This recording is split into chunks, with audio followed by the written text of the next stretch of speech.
When you understand that life is happening for your inner growth, for your spiritual growth, then you see things with completely different eyes. Because you move from, why do I have to go through all this drama, to how do I use this to grow, to understand myself and discover that greatness within.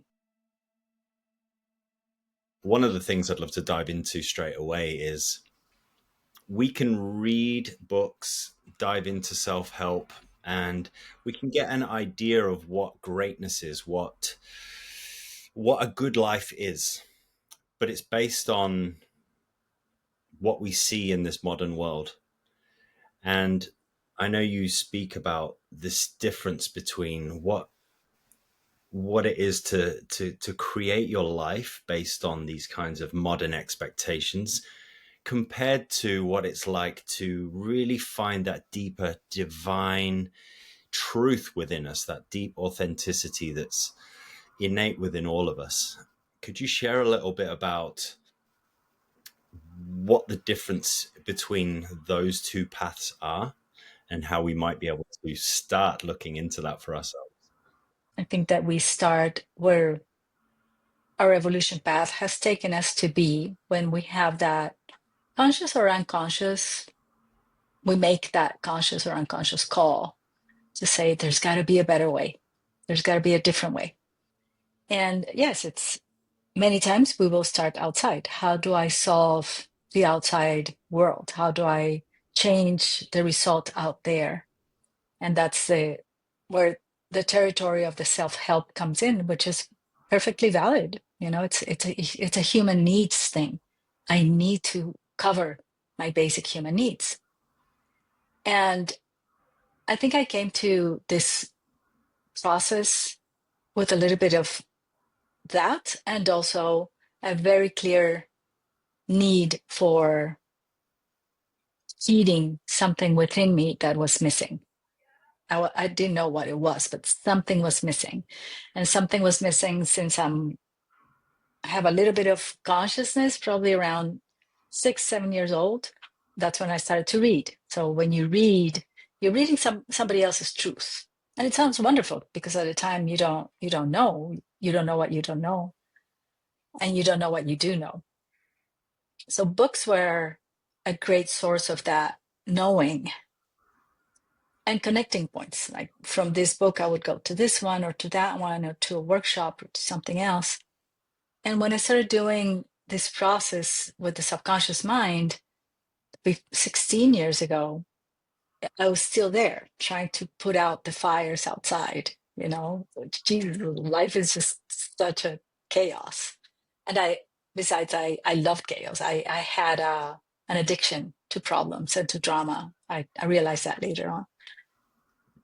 And as I started to explore that inner world, I realized a lot, like, these things are happening for me. These are not happening to me. And I think that's the first shift that you make. When you understand that life is happening for your inner growth, for your spiritual growth, then you see things with completely different eyes. Because you move from, why do I have to go through all this pain? Why do I have to, why do I have to go through all this drama, to how do I use this to grow, to understand myself, and to discover that greatness within. I think that was one of the first shifts that completely changed my life, when I was able to choose how to perceive the experiences that I was going through, because human life is intense, and there's a lot of pain, and there's a lot of trauma, and there's a lot of beauty, indeed. And that was the other side of that. Yes, I've gone through a lot of difficult moments: the death of my dad, divorces, or being raped when I was 11, whatever.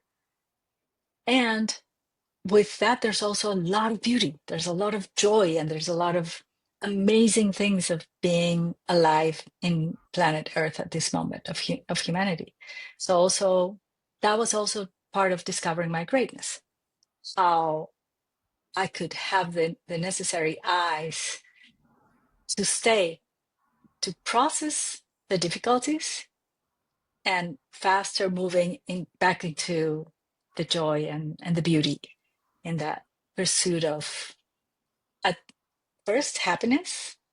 I'm not there anymore. And I moved to, how do I feed my inner peace? And that's been, everything is about changing focus.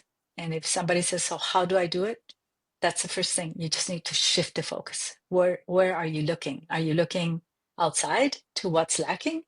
Or are you willing to stop, step back and say, hey, that's not happening out there. It's starting in here. And that makes a difference. What was the reason that happiness was the original goal, if we can use Hmm. that word? Yeah. And what was the shift towards peace? And what's the Peace. difference in your perception? When I started doing psyche and using it for myself and teaching, I think there was a lot of talk in my world, around my world, of, well, you need to strive to be happy. And I actually wrote the book that I wrote in 2015, 2016, with my journey so far, those 7 initial years, was how did I become essentially happy with psyche? And yes, I did find a lot of more joy in my life. But then I realized that happiness is not a constant state. It's a day, parts of your day when you're experiencing joy or happiness or, being content. But what was really underneath, since day one that I started to do psyche, which, because it was so unexpected, my first day at a workshop in 2009, I went to bed with a feeling that I hadn't had in 44 years of life. That's when I started to do this process. It was so odd that I couldn't place it. I was like, what is this that I'm feeling? What's so weird? Took me probably a couple of weeks to be able to name it, because it was so distant, so unknown, and it was peace. It sounds amazing, no? That we all search for, oh, I want to be more peaceful, and I couldn't even place it. And then I started to realize that as I was doing what I was doing, yes, life kept happening, and yes, I had more moments of joy and contentment. And there's a word in Spanish that I love, dicha, which is similar to joy, but it just doesn't sound quite right. But what it was beneath that was peace. And that even in the moments when I can wake up and feel very frustrated or confused or distraught or angry with life, because we have a right to feel all those things, and we have a responsibility to name them, because we have oversimplified it. I'm happy, I'm sad, I'm angry. No, you're way more than that. Way more than that. There's so many phases to emotions. So I discovered that all those emotions were necessary in my life, and that I would get those visits from those emotions, but they were temporary visits. But that happiness was also temporary, and that joy was also temporary. But what was really staying was always peace. And I kept adding to that inner well of peace. And that's when I was thinking, about a month ago, I was talking to the woman who pushed me to write the first book. And she said, it's going to be 10 years. We need to do a 10-year edition. And I was thinking, so what's the change? What am I going to talk if I do edits to the book, or I add some chapters of what's the difference? And it just hit me. It's, the focus is not about being 100% happy. It's about adding peace to my life, and wherever I go, that people can actually feel that peace and feed from it. So that's what, that was the shift. And it's been a journey. It wasn't one moment. It's been 16 years of this inner journey. When you said happiness, anger, Sadness. It's so funny because I think so many of us have that same story growing up. I certainly did. My vocabulary, my emotional vocabulary was so tiny back then. That's all I could think that was available. And diving in and being able to see and feel and process my emotions, then they can start to open up and expand. And you see such a beautiful array of different ups and downs, and it really is Yeah. just an in and out. And whether or not this is correct or not, what you're making me think around this happiness and peace aspect is happiness. If I was to try and think of being happy, almost in, potentially involves trying to think of something that makes me happy to bring that state up. Now, it might be a limited perspective in this sense, but the analogy that comes up is that peace is almost like a bathtub. From my experience, that I could settle into. It's always there. That potential for peace is always there. And it doesn't involve me reaching out and trying to imagine something necessarily, more so just taking a breath, settling in, and just letting go over and over, settling in. And yeah, that seems like somewhat of a basic understanding, but how I'm perceiving it in this moment. And yeah, I feel very connected with that kind of path myself. Peace is one of my goals, if I was to say it's a goal, um, because of the deliciousness of that feeling, right? Right. As you It's were just sharing. delightful. And I think that happiness in this world where there's so many process methodologies and processes and proposals of, how are you going to develop your inner world or grow spiritually or whatever. I think we have oversold happiness. And if you're not happy all the time, it's frustrating. And it's like you're a failure because, oh, but you should be. You've been doing all these things. How come you're not happy today? Well, because I'm not. Because today I have other emotions in place, other visitors coming. And I think it's very important to recognize that because the given this extra importance to happiness actually creates more unhappiness. It's never enough. Mm. And I see so many messages in social media. You can't be unhappy. Just make sure that you're happy today. Make sure that you think happy thoughts and you have to be positive. It's a great goal. It's a beautiful intention, but that's not human. That's taking away such a deep aspect of our humanity. All those, the rainbow of emotions that we need to look at. Why do I look at them? So that I can return to that inner state of peace.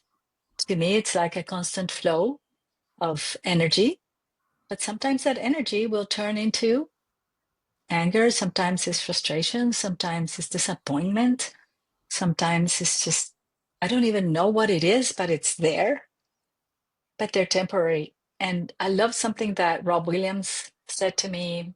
I, I, I had a very close relationship with him, and I was going through a very difficult situation at a moment, and we had a video chat.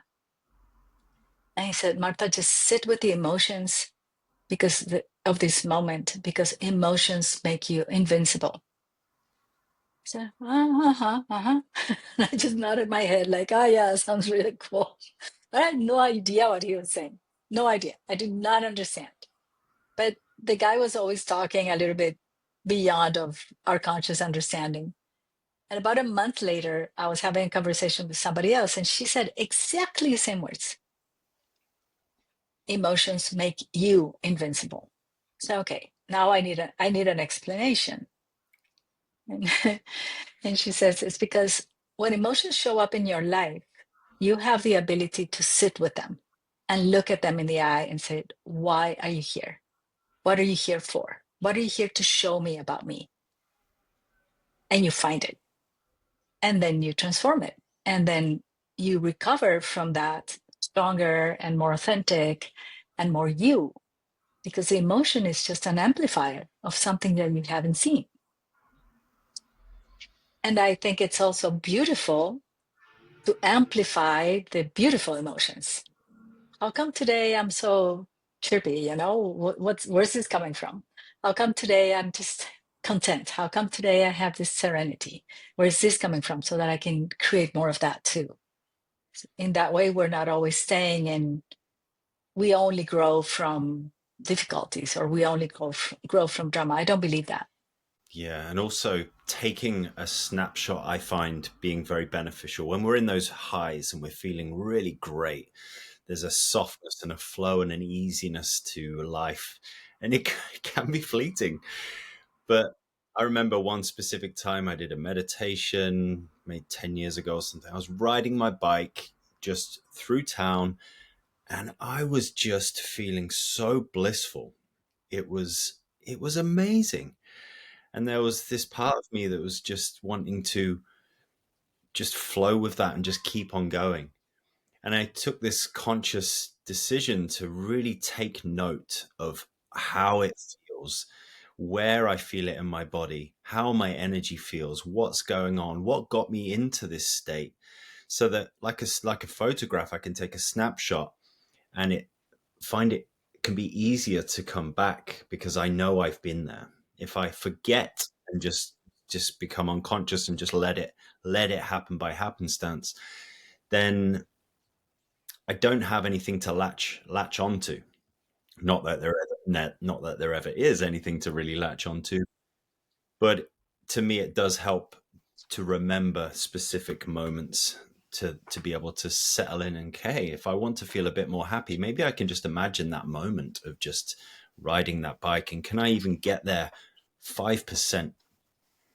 That will be something. Right. I call that like keeping inventory Mm, of the good sensations and returning to those when necessary. It's a beautiful thing. I learned that when playing golf. You keep inventory of the sensation after a great shot. How does this 7 iron feel at 140 yards? So the next time I have the same shot, I can go back to that memory. And because the subconscious is the memory keeper, then it's going to bring it back up to you if you have that possibility of an array of different sensations. hmm There was a time in when I was away in Bali as well, and I had this moment where I was feeling peace also, sitting on a deck chair. It was a beautiful day, and I was just awash with this beautiful sensation. My mind was completely quiet, and I was just, well, happy as well. Mhm. I Yeah, yeah, was absolutely. peaceful. And it was so funny because after a few minutes, I just started noticing these little thoughts and or feelings, more feelings in the body coming up as if they were trying to search. You're in peace. I've spent all these years trying to get there through all the inner work that I've done. And now I've reached this space. The old programming starts coming up and going, hold on, this isn't familiar anymore. What's this? There must be something wrong. And so we have to, that was a great invitation for me to actually use that as information to now reprogram my mind once again to realize, am I allowed to be peaceful? Because I've reached it, but now am I allowed to maintain it? And that feedback is also beautiful. And it links very much of what you're saying about having this spectrum of emotions, being able to feel them because that's real. And if it wasn't for me feeling that little dip of those emotions trying to pull me back into the program, I wouldn't have felt the opportunity to see, oh, I can actually hold this as a stronger foundation and I can change my subconscious beliefs around that so that next time or going forward in life, I'm actually opening up more strength within Mhm. my being, which then brings more authenticity to my living. Yeah, and it's interesting how we were conditioned Hmm to not be deserving or of those good moments. And I'm from Colombia, and there's a saying here: when things are going too well, they're going to start to go bad really soon, and we learn to expect that. And it's almost like impossible to consider that somebody can actually live in a very deep state of peace unless they are some kind of ascended master, or they're the Buddha or the Dalai Lama. That's for somebody else. That's not me. But I had an experience at a workshop. We were coming out for, I don't know, probably the end of the day. This guy comes up to me and he says, Marta, I get so irritated by that much peace that you live in. Like, okay, that sounds like a you problem, honey. What are you going to do about it? You know? And he said, yes, I know, but I just don't understand. How can I be irritated by somebody else's state of peace? I said, maybe it's just your inner wisdom telling you that this is possible. There's a part of you that was trained or conditioned or programmed to believe that that is not possible. So it gets, it's like an itch that you need to scratch. Something there is not right. But this is possible. I'm an example of this. I said, okay, yeah. I'm gonna go do my work. But it was so interesting to listen to somebody actually tell me this, because I had never considered that peace could be irritating to others. It was a very novel concept. I've had these experiences where if you have a belief like that, and I've definitely had beliefs like that, that space that we create, much like the Heart Math Institute studies that they do around heart brain coherence and how that affects everyone around you, that could trigger somebody that has a belief. If peace irritates them, if we're in peace and we sense that that irritates them, sometimes what we end up doing is actually pulling ourselves out of that peace to then please that person. Right. You make yourself smaller. We make ourselves smaller. And I've had that experience of just right in my face and realizing, okay, this is my opportunity once again to choose another belief around this, which Mm. is really, to put it simply, I am comfortable making people uncomfortable. Oh, I Not love it. not as a goal, like I'm going No, out there specifically to make people uncomfortable, exactly. but realizing that my innate peace and authenticity, if that makes somebody feel uncomfortable, I'm not going to shrink myself because of that. And we know, you probably know, I know full well that some times in my life I've had some situation, some person has brought something to me that's been really in my face, really uncomfortable, harsh truth, say. And in the moment, I didn't want it, I didn't like it. But maybe a year later, maybe 5, 10 years later, you have a realization, a memory of that moment when that person triggered you so much, and you realize that changed my life. That pulled me out of a familiar program and actually allowed me to expand. And I'm so grateful for those moments. So I got to remember for myself that if that happens to me, it's probably going to happen for other people too. And it's really about not seeking to make people uncomfortable, but just recognizing when you are feeling authentic and peaceful in yourself, don't change that for anyone else. When things like that happen, we're being catalysts for one another. We're those amplifiers that we need, because sometimes we just have these blind spots and we get really comfortable to the place where we are, and that's who I am. And that I hear that so much. This is who I am. I don't need anything else. Life is a disaster, but this is who I am, and I'm a skeptical, and nothing's going to change me. So, okay, yeah, that's a choice. It's a choice. You can choose to be a hardcore skeptical, and nothing's ever going to change in your life, and you're always going to be irritated by something. Or you can get curious. I am being irritated by this. Life is not going like I would love it to go, and stop normalizing that life is not well, and start to get curious. What do I need to do to get comfortable with being uncomfortable, and then get out of there? and then move out of there. Because it's a transition. That moment of being uncomfortable has to be a transition. It can't become your normal. Your normal. It's exhausting to live in a normal where things are always uncomfortable. And so many people live there because they're skeptics. Yeah, so true. So true. Yeah. And all of these programs, irritation of in peace and you name it, these are programs that we've built up lifetimes, ancestry, culturally, just in our own communities and lives from birth and onwards. And that's running the show. It's not who we are. Who is really speaking now? Is that us? Is that my mum? Is that my dad? Is that me? How can we find? I think the word authenticity is always so prevalent in my field, and I always love to hear what people are sharing about that, because it really comes down to tuning into that authenticity, because we are divine beings and we're not those programs. What do you say to that?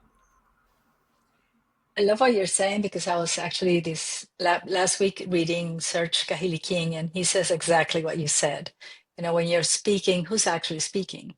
It's not you. It's the program. It's somebody else's program.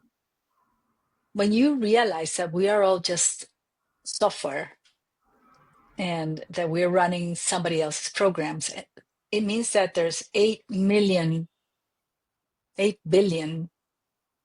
programs running all the time on this planet. And that to me brings a lot of compassion, because then it starts to diminish how much judgment I can pass on somebody else. It's not his authentic self, it's not his divine self, it's his programming speaking. From that place, then when I started to recognize where were my programs, where were the patterns in my life coming from, which I don't really need to go back and actually understand the origin of that. I only need to see my life now. How do I want that instead? It's not to create a different version of me. It's actually to go deep within. And the way I see it is to restore the original design.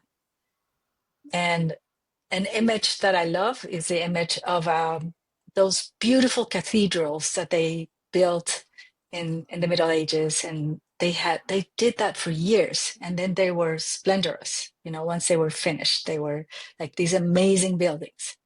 But then over time, they got old and they got covered by stuff, and then they were so deep in with so many things on top that you couldn't see them anymore until somebody comes and discovers them. I believe that that's what I'm doing. I'm discovering. When I take away the cover, that's when I discover. Yeah. Love it. So we're taking those covers off. And in the same way that archaeologists will be cleaning that old building, that old pyramid, or that old castle, or that old cathedral, and with a very patient way and a lot of love, they then restored it to its original beauty if they can. And we all can. We all have that original design. It's just covered. It's invisible. So we need to make visible the invisible. We need to take the cover off. And that's what we do when we have a tool, whichever it is that you have. If it's working, we have this fabulous tool of Psyche, which is fast and efficient and effective and sustainable. But so many things that work, whatever works for you, to go back and see who you really are. That's your power. That's your choice. But starts with a choice. Starts with the moment when you say, I need to do something different in order to be different, to be me. And I think that is very powerful. Yeah. That's beautiful. And I love what you said about discovering. That's so amazing. I've had a lot of work with personal work, realizing, and it's been a very physical, well, it's more energetic, but when I started really recognizing this, I'd maybe be just looking at somebody or talking to somebody and realizing that I could feel my facial expression just slightly changing. And maybe my mouth would change, my eyes would change, my forehead would get tense, but it wouldn't feel fully physical. But my physical body would be contracting into that energy. And that's where I realized, wow, these are all these masks. And I could kind of just peel them off one by one. In fact, try it. I don't know if you've ever tried this, but I was just for fun, just doing that almost as if I was pulling off the masks, and it was making me take big deep breaths as if I was actually taking them off. And it was quite a fun exercise. But it's the same thing as all these as I take more of these masks off, I'm discovering myself, I'm demasking, and then I feel more true in myself. And what often comes out of that for me is a certain directness, whereas I would be beating around the bush a lot more. That can be uncomfortable for some people sometimes. And it certainly was for me. Not so much anymore. I really like it when people are very direct because there's a clarity there. And the more we can unpeel and discover and take off these masks, energy just becomes a much clearer channel, and it feels so much more authentic and peaceful. You can call things by their actual names, but we've been conditioned to be nice and be cordial and be kind, but it's all so fake because we don't want to make anybody uncomfortable, but it's not because about making them uncomfortable. It's because they may reject me, and if they reject me, then I'm going to be uncomfortable. That's really what's behind that. So Yeah. going back to that authenticity and that being genuine, where we can actually say things in a very loving and direct way at the same time. We don't have to color it with all kinds of words and things. And I was this weekend uh, at a workshop for the development of charisma, and I loved it because the moderator just told each of us, there were 16 of us, every time, just directly, watch your voice, watch your hands, stop, change it, just like that. And it was so effective because he wasn't being like the nice guy. I'm going to tell you so that you don't get offended. No, but it was very effective because it was done in a loving, clear way. He wasn't out there to hurt us. He was there to help us. And if more of us were able to be that from a place of authenticity, I'm going to say this to you for your freedom and for mine. So that's actually what comes out of clarity, freedom. We may get Yeah. uncomfortable, but we're going to be free. I love Ramdas, and he was telling a story about one of his gurus, and he was telling him to tell the truth. And so he would go out and tell the truth, but he was saying it from spaces of anger and just being direct in that sense. And then he would come back and say, "This isn't working." And then he would say, "Love everyone." And he would have this conflicting teaching of love everyone and tell the truth. And over time, a long time, I think it took him, it's a journey, of course, he started to have that realization. And I love what he says. It's say what you need to say to another being, but never take them out of your heart.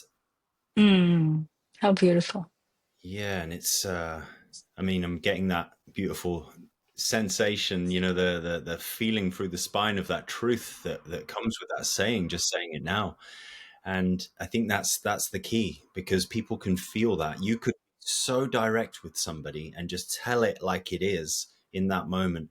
But if your heart is there and it's coherent and it's strong and wide open, that will be met with love.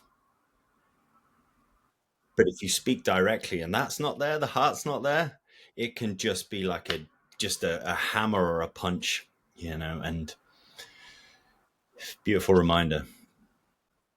The Mayas in Mexico, they the way that they would speak is they needed to align. They think, they feel, then they speak.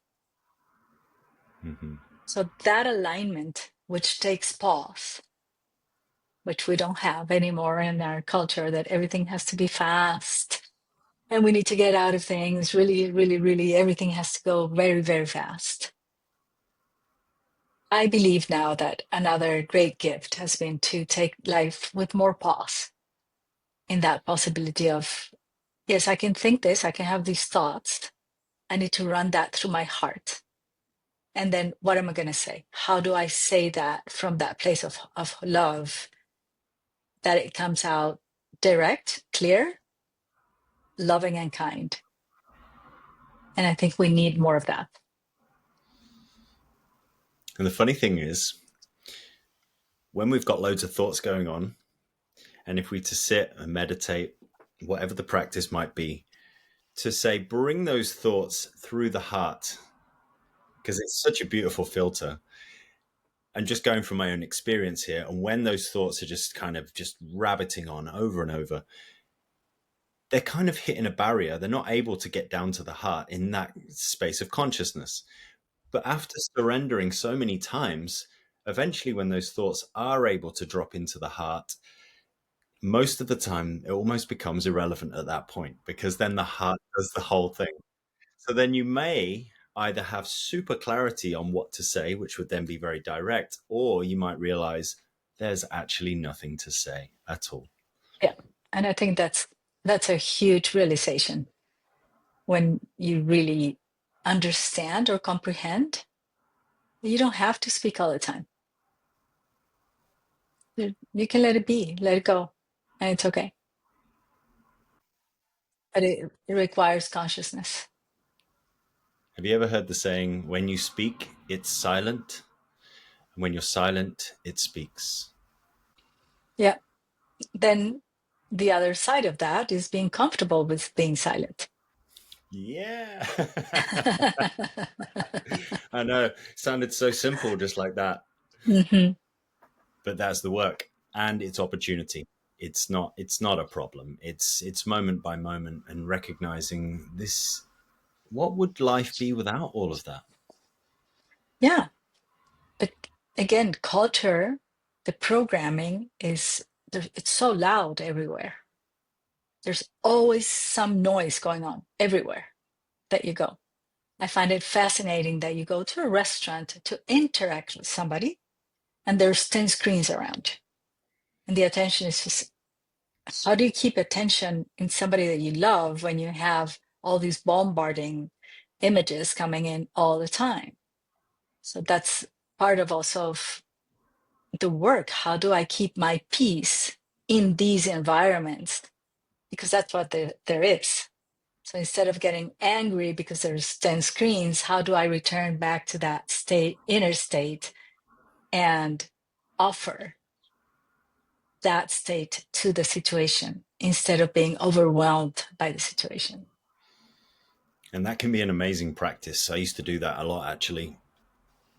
Consciously going into those spaces, knowing full well that you are going to be pulled in different directions, because that's the purpose. That's the purpose of the news and all these things on the TV, is to pull your attention away from this present moment and being with somebody. But if you're having a conversation and all of a sudden you realize you're turning your head and you're just glancing over, and then you're trying to come back, and that's the key. You're trying to come back, then you're not present. You're not present right now. So we can do this in our day-to-day lives. We can go to the cafe where there's lots of noise and plates crashing and babies screaming and things going on, people getting angry at the till clerk.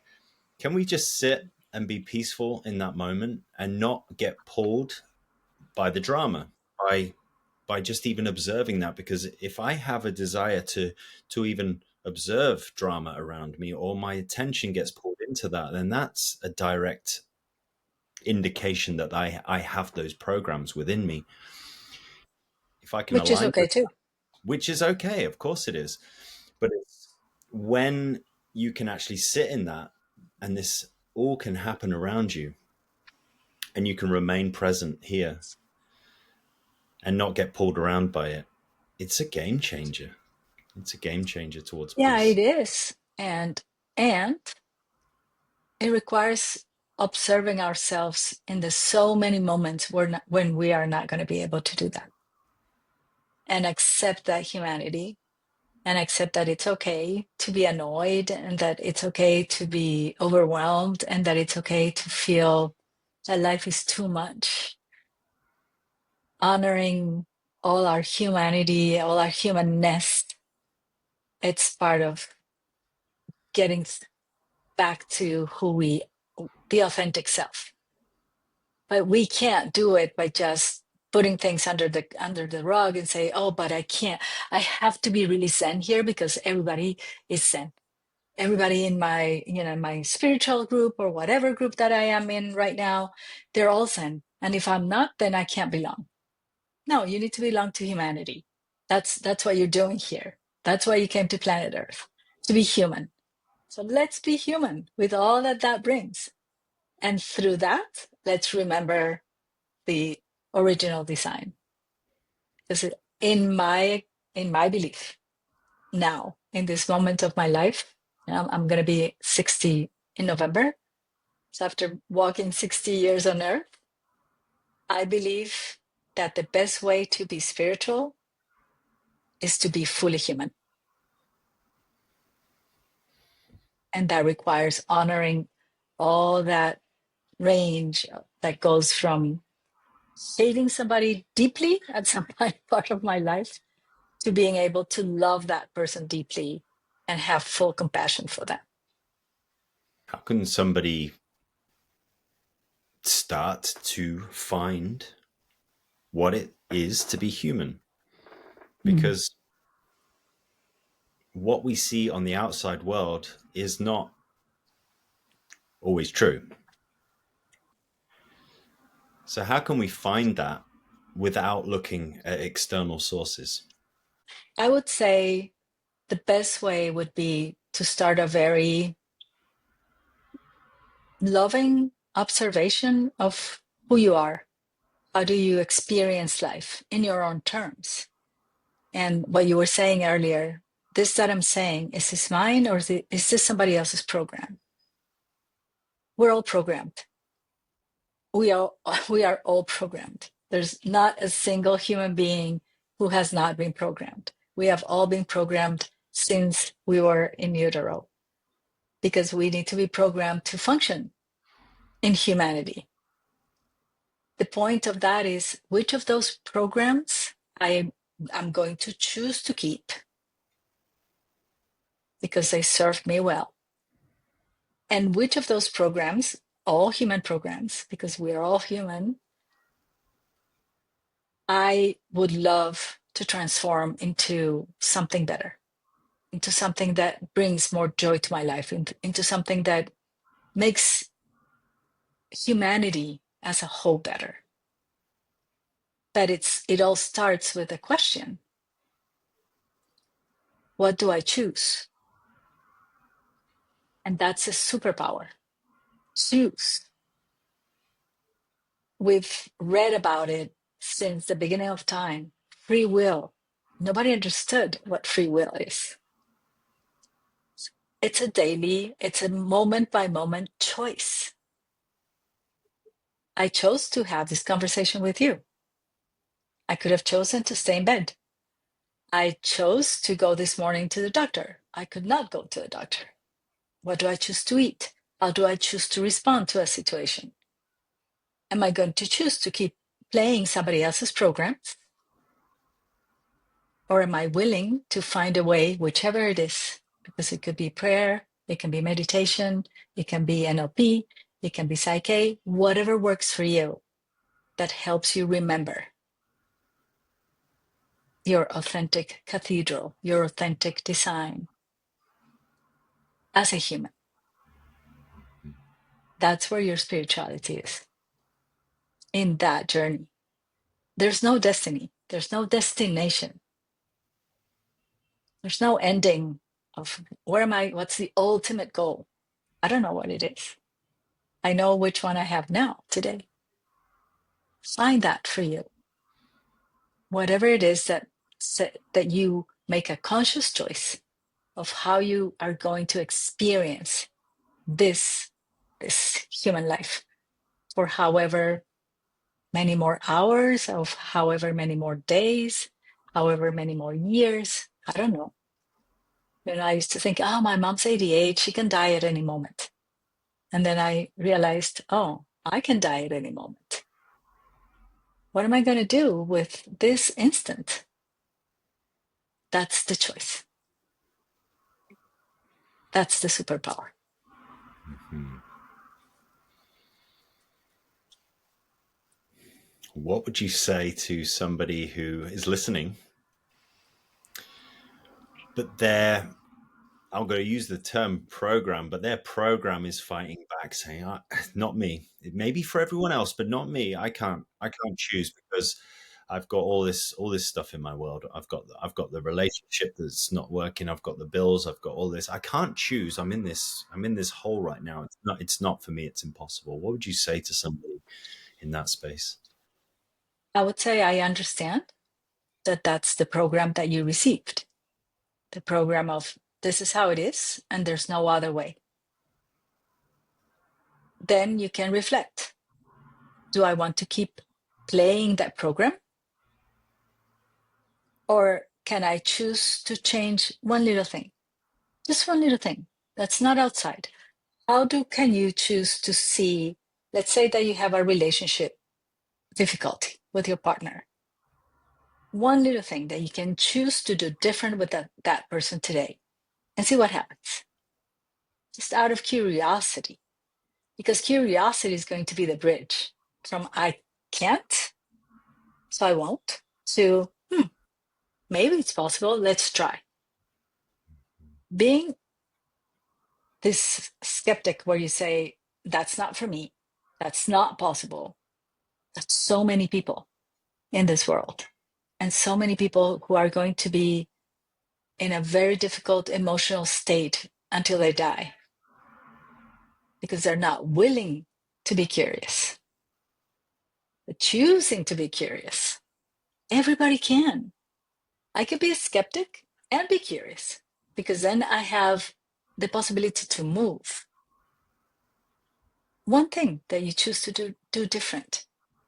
Maybe while that person is talking, you're going to choose to listen until they finish talking. Experiment. See what changes.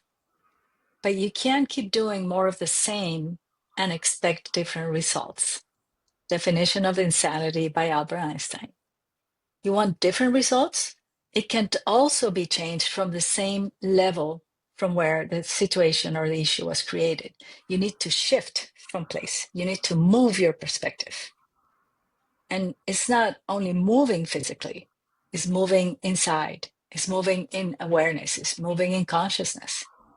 Everybody can, but you need to choose. Choosing to stay where you are, it's a choice.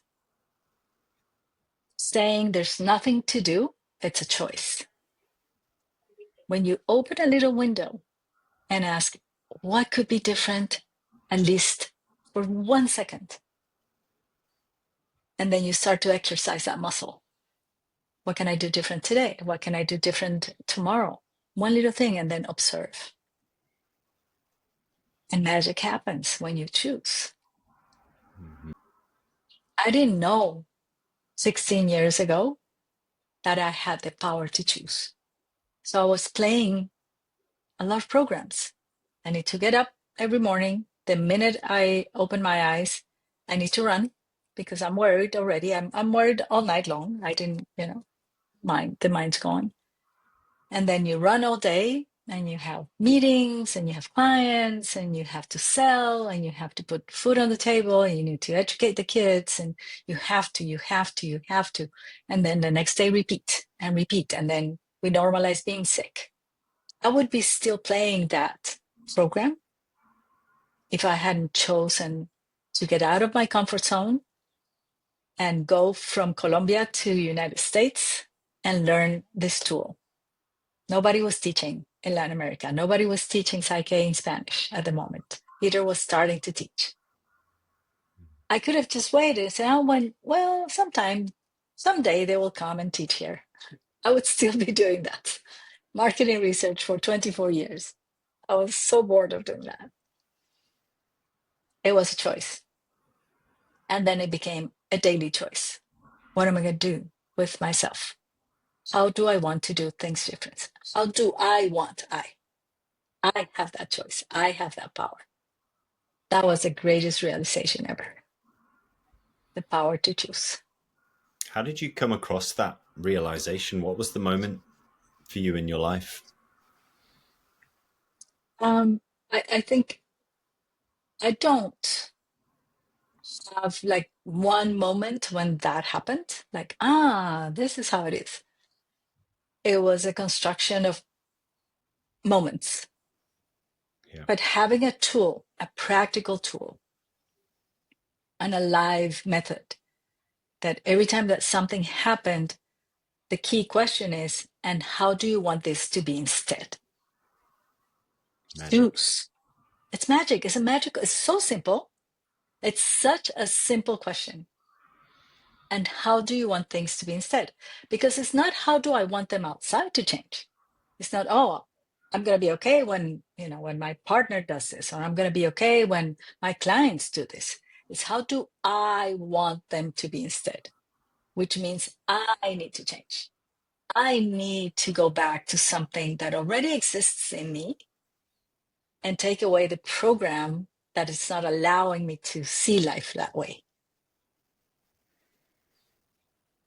And I've done this for 16 years, yes. About a year ago, I was sitting in an office in Spain waiting to bring my papers for my citizenship in Spain. And I was feeling very uneasy. Those kinds of situations where, what if they say no for whatever reason? It was a done deal, but the mind plays these games. And I suddenly said, and how do I want to experience this right now? And right there, sitting there while I was waiting, I did my psyche bounce. And that day, about a year ago, I understood. I truly understood. This is what choice is about. How do I choose to experience this? It had been 15 years, and it's been 15 years of amazing transformations. But it's like that moment, the Mexicans say when the coin falls, the kind of like, because that comes from the coin fell and you could make the call. That's where that comes from. And it was so clear. I have the choice to experience this from a place of peace, or I have the choice to stay and be nervous for the next hour that I'm going to be sitting here. How do I want things to be instead? How do I want to experience life? That's a huge, simple, it's so elegant in that simplicity. It is. It's become one of my favorite questions as well. Thanks to this work and having the power to be able to do something with that question as well. Furthermore, being able to get into the system. I'd love to play with this idea for a moment. This what do you want instead? Because it is such a powerful tool for anyone, whether you have tools or not, just to even ask the question, as you were saying. Because what's funny about it is, and you've probably come across this yourself as well, but and maybe you've been one of those people that have done the same. When you often ask, what do you want instead? Very commonly, the first thing is, well, I don't want this and I don't want that. And you have to say, well, what do you want instead? And sometimes it can take a few iterations of saying that. It's almost like there's a blinkers on. We can't even, mufflers on. We can't even hear the question. We go straight into I don't. We go straight into the negative. And that's when we realize, well, isn't that what we're creating from? I don't want this. Let's put the speakers and point them in this direction. This is where I'm going to go. What do I want? It can be quite uncomfortable to start with, at least, because, like you said, if we have a belief around, I don't have a choice, then we're not going to be able to sit with that because it can be a bit uncomfortable.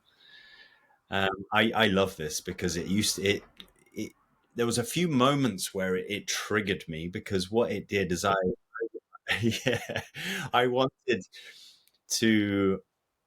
There's one moment I remember specifically with Sharon, Sharon Lockett, who I Mm-hmm. was at an interview Yeah, with her, and lovely. Mm-hmm. yeah, and I remember sort of reaching out for some advice around something. I can't remember what it was specifically, but she came back with that. Really, what do you want instead? And in that moment, I was like, "Ah," that part of me that just wants someone else to fix it for me. But in that silence, in that discomfort, I was able to sit with it finally. And then, of course, we then realize the answer is within, the answer's in us all the time. And it could be the simplest thing. What do I want? It's not writing out all your goals and saying you're going to be a millionaire and you're going to live in another country and have 3 villas and go to the moon. That's not what we're talking about. We're saying, I've got these papers and I don't want to fill them out. What do you want instead? I want it to be easy and kind of fun. And you might come up with this feeling of, that's not possible. That's okay. You don't think it's possible. That's okay. That's also more information, but that's as simple as it can be. You just turn it into, I would like it to be easy and I'd like it to be fun. Absolutely. That's the first step. Of course, we can go further with that. And to me, when I when I started doing this 16 years ago, my slogans that I had been programmed with was, why make it easy if you can make it difficult? Why keep it simple if you can keep it complicated? Why live in peace when you can live in stress? Those were my basic programs that I received from my culture, family culture, school culture, work culture. And when you're able to shift that to exactly the opposite, why make it hard when it's so easy? Why make it complicated when it's so simple? Life is so simple. Why live in stress when you can actually live in peace? And that's what I answer to people who say, so why would I do what you do? Do I have to go to your workshop? So, no, you don't have to. You need to make a choice.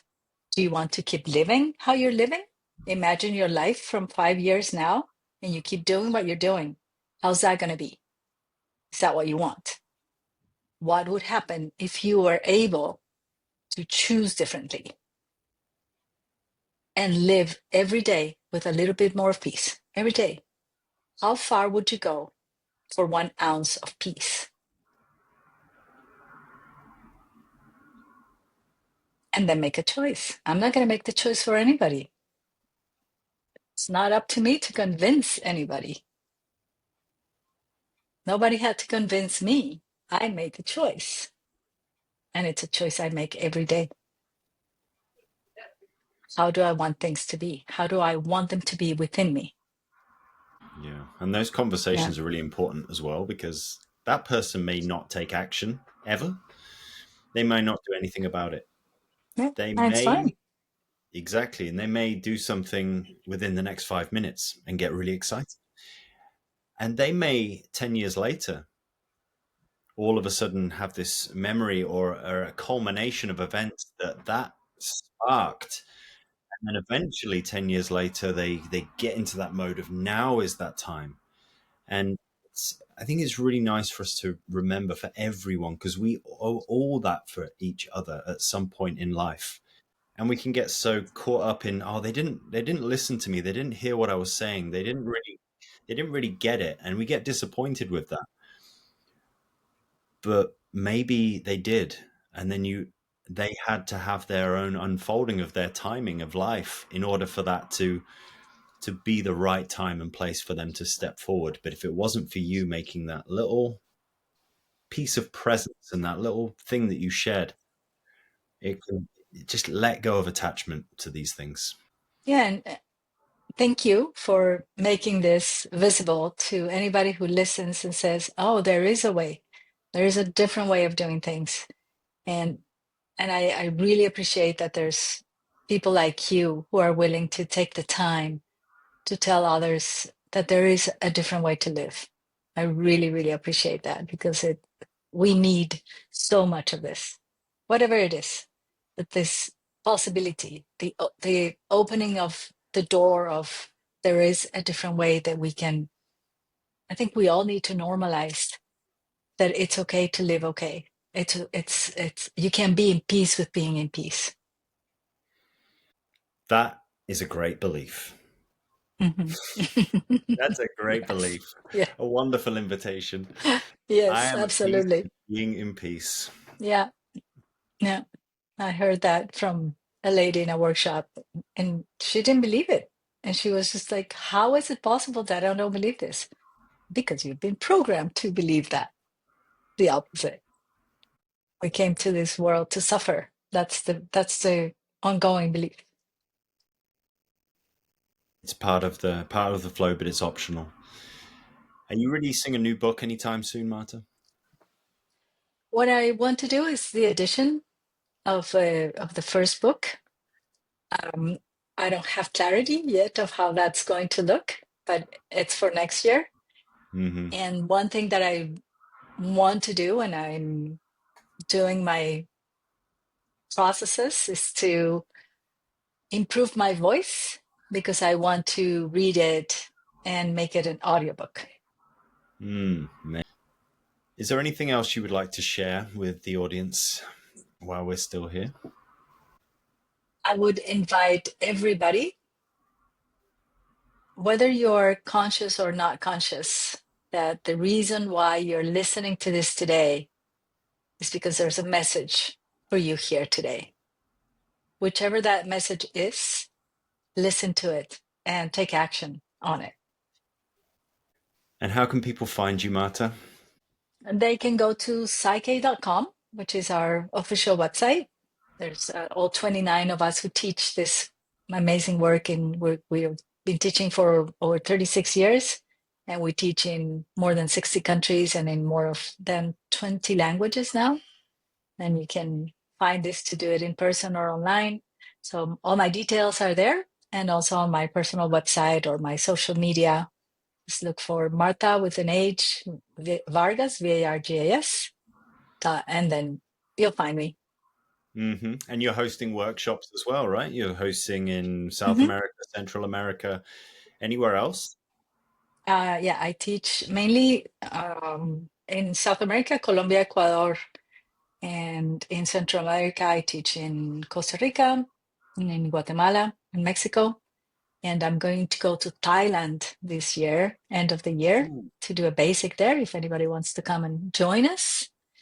And we're going to be in Bali with Rosie next year. amazing. Yeah, Mm-hmm. very cool. Awesome. Yeah, As if Bali's not transformational enough. enough. You Yeah. get, yeah, Yeah, we're that going to sounds do amazing. basic, advanced, and divine integration retreat one after the next, which is going to be Wow. an amazing experience. So you're all Mm-hmm. invited to come and play with us. When is that? April, April 2026. Yeah. I'm going to pin that in my calendar and Okay. see if I can Looking come as forward well. to seeing you there. Yes. Yeah, that would be great. Awesome. Hmm. Well, thank you so much, Marta, for your time and your No, service. thank you, It's been a Steve. pleasure to have a conversation. I'd love to do this again because Yeah, there's so much more than we can talk about. Have a beautiful time, beautiful day, beautiful life. Enjoy your peace.